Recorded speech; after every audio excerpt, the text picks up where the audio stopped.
আসসালামু আলাইকুম। আশা করি আপনারা সকলেই অনেক অনেক ভালো আছেন। তো আলহামদুলিল্লাহ, আল্লাহর রহমতে আমি অনেক ভালো আছি। তো আজকের আবারও নতুন একটা কবুতরি ব্লগ ভিডিওতে স্বাগতম। চ্যানেলটিকে এখনও যারা সাবস্ক্রাইব করে দেননি সাবস্ক্রাইব করে দেবেন এবং কি পাশে থাকা বেল আইকনটি অন করে দেবেন পরবর্তীতে এই সকল গ্রামের নতুন নতুন ভিডিওগুলো পাওয়ার জন্য। তো এখানে আপডেট নিয়ে আসলাম যে একটা গিরিবাজ কবুতর গেছিল ভাবি। গিরিবাজ কবুতরটা কিন্তু মানে হাত থেকে ছুটে দেওয়ার পরে কবুতরটা কিন্তু আর নাই। কবুতরটা কিন্তু এর আগে আমি দেখাইছি। পায়রাটা মারা গেছে কেন? তো এক জোড়া কবুতর মানে বাদ দিছে। বাতের কবুতর আসলে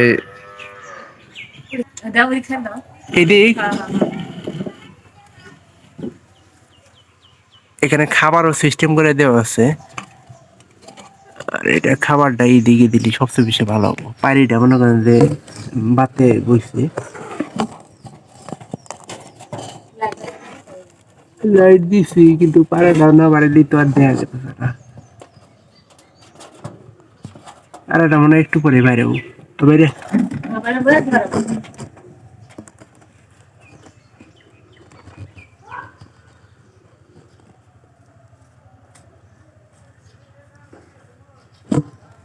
এখন মনে করেন যে আমি একটা উপদেশ দিলাম, মানে কারণ নতুন অবস্থায় কবুতর বাচ্চাগুলা থেকে কিন্তু সবচেয়ে বেশি ভালো হয়।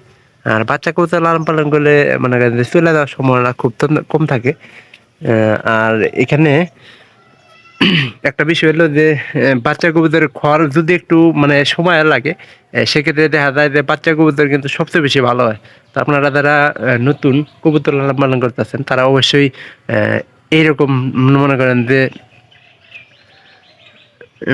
যে বাচ্চা কবুতর লাগানোর চেষ্টা করবেন। বাচ্চা কবুতর লাগাইলে আপনাদের কবুতরগুলা সবচেয়ে বেশি ভালো হবো, কারণ আপনি সহজেই চিনতে পারবেন যে কোনটা পায়রা হবে কোনটা পায়রি হবো। আর হাটের কবুতর কিন্তু দিয়ে গ্যারান্টি নেই। হাটের কবুতর যে কোনো সময় মনে করেন যে এই যে দেখেন একটা বাড়ির উপর থেকে কিনে নিয়েছে, ওটা কিন্তু বেশি সময় টিকে নেই। কবুতরটা কিন্তু চলে গেছে গা। আর এই যে এই কবুতরের আশা তো কোনো যাবই না। পাইকার একটা ভালো কবুতর দিছে, একটা দিছে খারাপ কবুতর। তো অবশ্যই মনে করেন যে এই কবুতর মনে করেন যে পায়রি যেতেই পায়রি হোক, এই কবুতরের কোনো জোট ছিল না। জোট না থাকার কারণে এটা এখানে জোড়া নিলেও এরা বাদ দিব না। এর সাথে পায়রা দেওয়া হয়েছিল কিন্তু কোনো উন্নতি হয় নাই, আরও অবনতি বেশি। এই যে পায়রাটা মনে পাইছে। এখানে খাবার দাবারের সব ব্যবস্থা করা আছে। আর আমরা একটু উপরে দেই রই রই দেখা বললি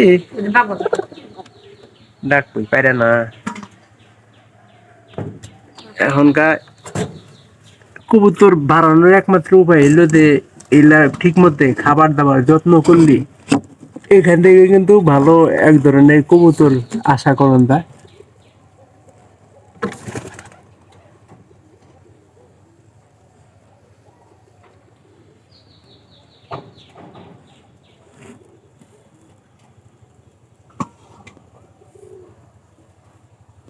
অবশ্যই ভিডিওটি ভালো লাগবে, ভালো লাগলে চ্যানেলটিকে সাবস্ক্রাইব করে দিবেন। আর এটা কিন্তু পায়রি হিসাবে কিন্তু অনেক বড় আছে। তো পরবর্তীতে এরকম ভিডিওগুলা দেখার জন্য অনুরোধ থাকবে, আপনারা যাতে কেউ ভিডিওগুলো মিস না করেন সেজন্য কিন্তু ভিডিওগুলো করা। তো সবাই ভালো থাকেন, দেখা হবে পরবর্তীতে আবার এরকম গ্রামের কবুতরের ব্লগ ভিডিওগুলো পাওয়ার জন্য। আর এই যে দেখেন, আর এই পাশে কিন্তু এই যে শাকিল করে বাড়ি। শাকিলদের কবুতর মনে করেন যে ভালোই লালন পালন করতেছে, কারণ ও আমার সাথে কবুতর লালন পালন শুরু করে দিয়েছে। আর একটা বছরের মধ্যে যদি 2 থেকে 3 জোড়া কবুতর থাকে, প্রায় সবগুলা কবুতর লাগানো যায়, তাহলে দেখা যায় যে অনেকগুলো কিন্তু কবুতর মনে করেন যে পাওয়া সম্ভব হয়। কারণ মাসে যদি 1.5 মাসে যদি একটা করে 1 জোড়া করে বাচ্চা হয়, তাহলে হিসাব করেন যে কয় জোড়া বাচ্চা হইতাছে, তাতে মনে করেন যে 1 বছরে কিন্তু ভালোই পরিমাণ বাচ্চা পাওয়া যাইতেছে। তো ইনশাল্লাহ দেখা হবে অন্য কোনো ভিডিওতে অন্য কোনো বিষয় নিয়ে। তো আপনারা কবুতরের ভিডিওগুলো মিস যাতে না করেন সেজন্য কিন্তু ব্লগ ভিডিওগুলো আমার তৈরি করা। ভালো থাকেন সবাই।